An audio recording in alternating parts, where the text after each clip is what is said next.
मैं डॉक्टर महेंद्र सारंग, स्वागत है आपका हमारे YouTube चैनल इंग्लिश लिटरेचर गुरुजी DR सारंग। डियर स्टूडेंट, आज हम एनिमल फार्म हाउस के सेकंड स्टेज पे चलेंगे। पहले वीडियो में हमने एनिमल फार्म हाउस के इंट्रोडक्शन संबंधी जानकारी दी। आज हम इसके कैरेक्टरों से लेकर के इसकी कहानी और प्लॉट से लेकर के चर्चा करेंगे। तो इसे वीडियो को शुरू करने से पहले आप इसे लाइक और सब्सक्राइब जरूर करें, ज्यादा से ज्यादा शेयर करें। चलो आइए अब हम हमारा वीडियो शुरू करते हैं। जरा देखिए animal farm house. Dear student, आज हम जैसा कि इसके कैरेक्टरों के बारे में बात करेंगे, तो mister Jones animal farm house का नाम कैसे पड़ा? Mister Jones manor farm house का ये मालिक था, ये जिसके फार्म हाउस में कई सारे जानवर रहते थे, लेकिन अपनी पियक्कड़ आदत की वजह से जानवरों का ध्यान नहीं रख पाता था और न ही इसके लोग इनका ध्यान रख पाते थे। इसीलिए जानवरों ने विद्रोह कर दिया और मिस्टर जोन्स पे आक्रमण करके मैनर फार्म हाउस को अपने कब्जे में कर लिया और उन्होंने मैनर फार्म हाउस का नाम चेंज करके उसका नाम रख दिया एनिमल फार्म हाउस। तभी से उसका नाम एनिमल फार्म हाउस के रूप में जाने लगा। अब फार्म हाउस में ये क्रांति कैसे आई? तो ये क्रांति आई ओल्ड मेजर से। जरा देखिए ओल्ड मेजर एक ये बूढ़ा बोवर है, तो ये एक दिन सभी जानवरों को गायों के बाड़े में बुलाता है और उन सभी जानवरों को कहता है कि अगर हमें अच्छा जिंदगी जीनी है तो हमें मिस्टर जोन्स की गुलामी से आजाद होना है। इसीलिए ओल्ड मेजर उन्हें कहता है 4 टांगे अच्छी है, 2 टांगे बुरी है। उसके कुछ दिनों के बाद ओल्ड मेजर खत्म हो जाता है। तो ओल्ड मेजर के खत्म हो जाने के बावजूद भी जानवरों की स्थिति वैसी की वैसी रहती है और उनकी स्थिति और भी खराब होने लगती है। तब नेपोलियन और स्नोबॉल, ये 2 सुअर है जो लीडर भी है जानवरों के, इन्होंने एक मीटिंग बुलाई और सभी जानवरों को ओल्ड मेजर की स्पीच के बारे में समझाया कि हमें क्या करना है। तो जानवरों ने निर्णय लिया और जब एक दिन मिस्टर जोन्स और उसके साथियों ने खाना देना भूल गए तो सभी जानवरों ने मिलकर के मिस्टर जोन्स पे आक्रमण कर दिया। युद्ध गायों के बाड़े में हुआ। अचानक आक्रमण से मिस्टर जोन्स घबरा जाता है और जानवर बुरी तरह उसके ऊपर टूट पड़ते हैं और वह उन्हें कंट्रोल नहीं कर पाता। इसीलिए मिस्टर जोन्स अपने साथियों के साथ मैनर फार्म हाउस को छोड़ करके भग जाता है। लेकिन मिस्टर जोन्स के पास एक बंदूक रहती है। उस बंदूक से एक कुतिया की मौत हो जाती है जो मरने से पहले 9 पिल्लों को जन्म देती है। तब सभी जानवर उसे शहीद स्मारक पर दफनाते हैं और उस युद्ध का विजय का प्रतीक स्नोबॉल और बॉक्सर को माना जाता है। स्नोबॉल और बॉक्सर को इसका श्रेय दिया जाता है और उन्हें बहादुरी के सम्मान से नवाजा जाता है। तो आप यहाँ देखिए नेपोलियन कौन है? एक ये सुअर है जो मोटा ताजा है, एक आयरिश सुअर है। ये स्नोबॉल वाकई में अच्छा, ये भी सुअर है लेकिन अच्छा इंसान है।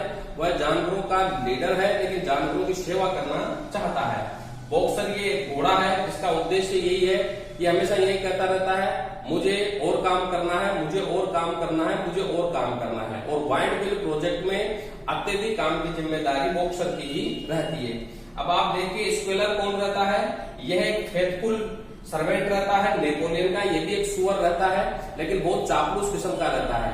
ये नेपोलियन की बातों का प्रचार प्रसार फार्म हाउस में करता है लेकिन यह ठीक नहीं रहता। ओल्ड मेजर के बारे में हमने बात करी जिसके भाषण से ही एनिमल फार्म हाउस में क्रांति आती है।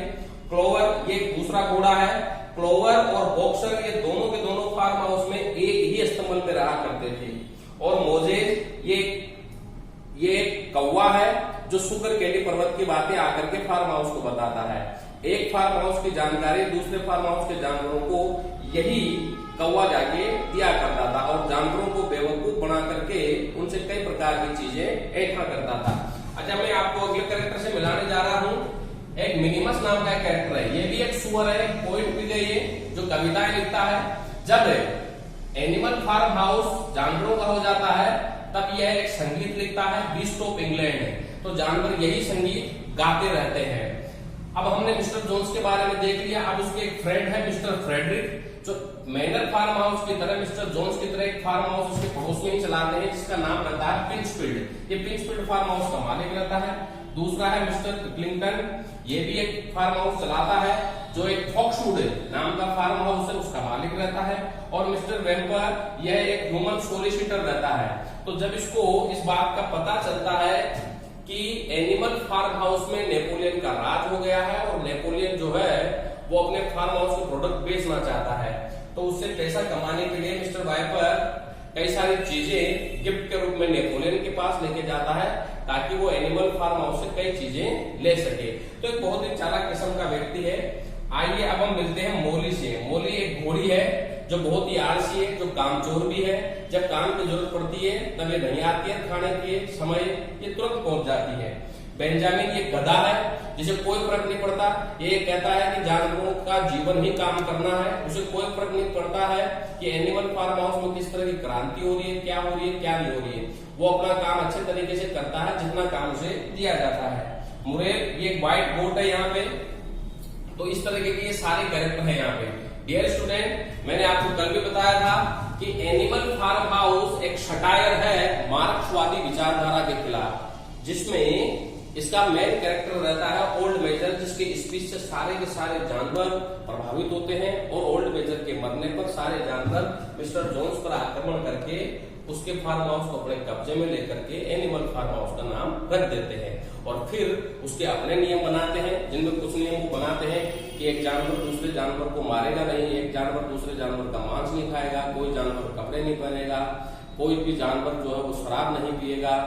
इस तरह के कई सारे वो 7 नियम बनाते हैं और उन 7 नियमों पे सारे जानवर कायम रहते हैं। और स्नोबॉल उनका नेतृत्व करता है। तो स्नोबॉल संडे की स्पेशल मीटिंग रहता है। उस मीटिंग में एनिमल फार्म हाउस से संबंधित जो भी समस्याएं रहती है उन्हें डिस्कस किया जाता है और उन्हें दूर कैसे किया जाए। जैसे कि खाद्यान्न में समस्या रह गई, कृषि समस्याएं रह गई, ये सारी समस्याओं के ऊपर वह डिस्कशन होता है। लेकिन संडे की मीटिंग बड़ी रुचिकर रहती है। सबसे पहले सारे जानवर तिरंगे के नीचे खड़े होते हैं, उसे सल्यूट करते हैं और पूरे फार्म हाउस के चक्कर लगाते हैं गाना गाते हुए, इंग्लैंड वेस्ट इंग्लैंड वेस्ट। लेकिन मैंने आपको बताया था कि यहाँ पर इसका विरोधी रहता है नेपोलियन, जो स्नोबॉल की लीडरशिप को पसंद नहीं करता और वो स्नोबॉल की गार्ड करता है और स्नोबॉल को भगा करके वहां का नेता बन जाता है। स्क्वेलर इसकी मदद करता है। नेपोलियन आयरन हैंड से शासन करता है क्योंकि वो 9 कुत्ते ऐसे पाल लेता जो बहुत खूंखार होते हैं, जो भी जानवर इसके खिलाफ जाता है वो 9 कुत्ते उसे मार देते। अब कहानी यो रहती है कि नेपोलियन के राज में जानवरों की दशा मिस्टर जोन्स के समय से की अपेक्षा भी और भयानक हो गई थी। सारे के सारे जानवर इतने दुखी हो गए थे, बहुत दुखी हो गए थे और वाइंडमिल प्रोजेक्ट ने उन्हें तोड़ के रख दिया। क्योंकि एक बार वाइंडमिल प्रोजेक्ट मिस्टर जोन्स के द्वारा उड़ा दिया गया, दूसरी बार वह आंधी तूफान की वजह से गिर गया। तो जानवर बहुत हताश और बहुत निराश हो गए। लेकिन बॉक्सर की मौत एक बड़ी क्रांति लेके आई। बॉक्सर को जब उसकी टांग टूट जाती है तो नेपोलियन उसे बूचर के हाथ डेथ वैगन नाम की गाड़ी वहां पर आती है। उस गाड़ी के जरिए जब उसको लेके जाया जाता है तो क्लोवर बहुत दुखी हो जाता है क्योंकि क्लोवर और बॉक्सर उस गाड़ी से डरते हैं क्योंकि उस गाड़ी में जो भी जानवर गया वो वापस नहीं आया। तो क्लोवर उस गाड़ी का पीछा करता है लेकिन वो उसे पकड़ नहीं पाता और वो जानवरों को बताता है कि नेपोलियन किस तरह से जानवरों को मारता है, किस तरह से उसने बॉक्सर को मारा है। तो वो सभी जानवरों को इकट्ठा करता है और सारे के सारे जानवर मिलकर के नेपोलियन पर आक्रमण कर देते हैं। जिस तरह से उन्होंने मिस्टर जोन्स की सत्ता को समाप्त किया, नेपोलियन की सत्ता भी इसी तरह से समाप्त हो जाती है क्योंकि नेपोलियन ने कठोर शासन वहां पर लागू किया। तो आप इन कैरेक्टरों के बारे में एक बार दोबारा देख लीजिए। एनिमल फार्म हाउस में है मिस्टर जोन्स, फ्रेडरिक जो किंग्सफील्ड का मालिक है, पिकलिंगटन जो पोक्सवुड का मालिक है, मिस्टर वाइपर एक सोलिसिटर रहता है यह, मोली एक घोड़ी है जो आलसी है, बेंजामिन एक गधा है, मुरेल एक व्हाइट गोट रहती है और मिनिमस एक पोएट पिग रहता है जो हमेशा कविताएं लिखता है, जिसने ये पेट्रियोटिक सॉन्ग लिखा बिस्ट ऑफ इंग्लैंड है। नेपोलियन और स्नोबॉल ये 2 व्यक्ति रहते हैं जो वहां पर क्रांति लेकर के आते हैं, लेकिन स्नोबॉल अच्छा है, नेपोलियन खराब रहता है। बॉक्सर एक घोड़ा रहता है जो अथक परिश्रम करता है और वाइंडमिल प्रोजेक्ट को पूरा करने में अहम भूमिका निभाता है। स्क्वेलर इसका प्रचार प्रसार मंत्री रहता है नेपोलियन का, जो चापलूस किस्म का रहता है और जानवरों को इसकी सारी बातें आकर के ये बताता है। और नेपोलियन के कहने पर स्क्वेलर बॉक्सर के बारे में अनाप शनाप जानवरों को भड़काता है कि बॉक्सर दिन रात में चोरी छिपे आता है और वह फार्म हाउस में आकर के कुछ अफवाहें फैलाता है। यहाँ तक कि वाइंडमिल प्रोजेक्ट के नष्ट हो जाने का आरोप भी स्क्वेलर ने बॉक्सर पर ही लगाया। ओल्ड मेजर की स्पीच से क्रांति आती है। क्लोवर एक दूसरा घोड़ा रहता है जो बॉक्सर का बदला लेता है और मोजेज ये कौवा रहता है जो बहुत चालाक रहता है, जो खाने का पेटू रहता है, सभी जानवरों को बेवकूफ बना करके यह शुगर कैंडी पर्वत की बातें बता करके उनसे कई सारी चीजें कहता है। तो एक बहुत अच्छी रुचिकर कहानी है जो जॉर्ज ऑरवेल के द्वारा एक एलोगोरिकल मूड में लिखी गई है।